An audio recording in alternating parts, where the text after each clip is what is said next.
Bakit kaya may mga ilang Asian countries na hindi talaga na-appreciate yung beauty ni Chelsea Manalo na Miss Universe Philippines 2024 kahit na nakapag-top 30 ito? Isang example ay yung page na to in which nagproprotesta siya kung ano daw ba ang meron kay Chelsea Manalo at bakit daw siya hinirang na Miss Universe Asia. Hindi naman daw siya nagmumukhang Asia. Isang example ay yung page na to in which nagproprotesta siya kung ano daw ba ang meron kay Chelsea Manalo at bakit daw siya hinirang na Miss Universe Asia. Hindi naman daw siya nagmumukhang Asia. Batay sa pinost niya dito, I object. Queen Asia must use Asian look. Japanese, Chinese, Khmer, whatever. So where is in Asia here? So sabi daw niya, dapat East Asian look or Southeast Asian look daw ang muka ng napiling Queen of Asia. So bakit daw yung kulay ni Chelsea ganito at siya yung napiling Queen of Asia as Miss Universe Asia 2024? Umpisa pa lang yung journey natin. We are already making history in the Philippines. Thank you so much. Not just in the Philippines, but the whole universe. Salamat.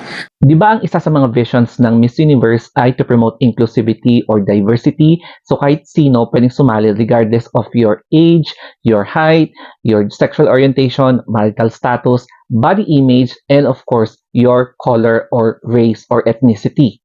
Kaya hindi naman kasalanan ni Chelsea Manalo na ipinanganak siyang half Afro and half Filipino-Asian.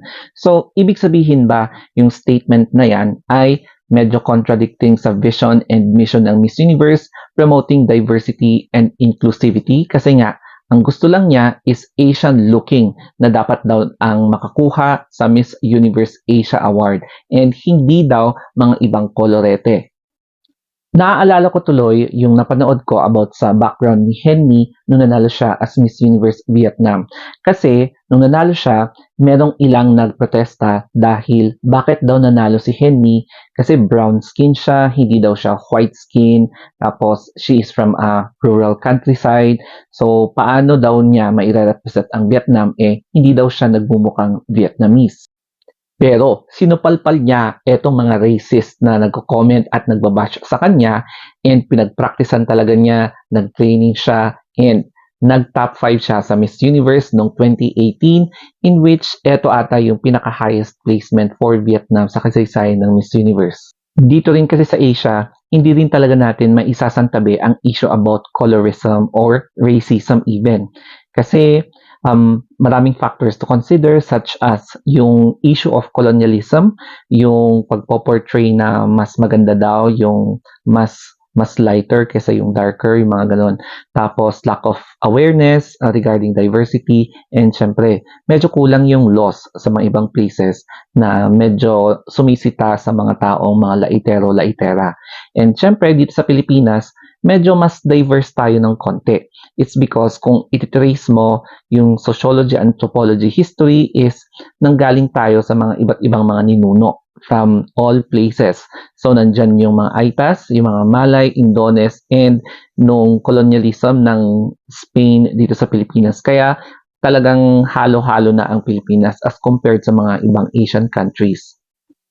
Pero, no matter what people say against Chelsea, especially sa kanyang kulay, she already made history for representing the country as the first Afro-Filipino sa Miss Universe. And hindi lang naman sa Pilipinas. She also made history sa Southeast Asia bilang isang half Asian, half Afro in color na pumunta sa Miss Universe para i-represent ang isa sa mga Southeast Asian countries na very important sa Miss Universe.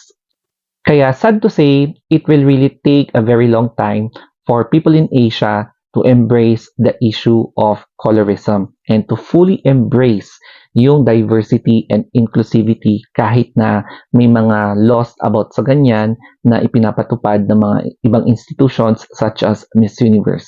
So, hoping na in the future magkakaroon ng gradual less issue of colorism, especially sa mga Miss Universe or kahit sino pa man dyan. So, thank you so much for watching. Follow nyo na lang ako sa aking Instagram account kung gusto nyo lang naman, such as sa Instagram, o diba, and other social media na meron ako. So, that's it guys. Thank you and always stay positive.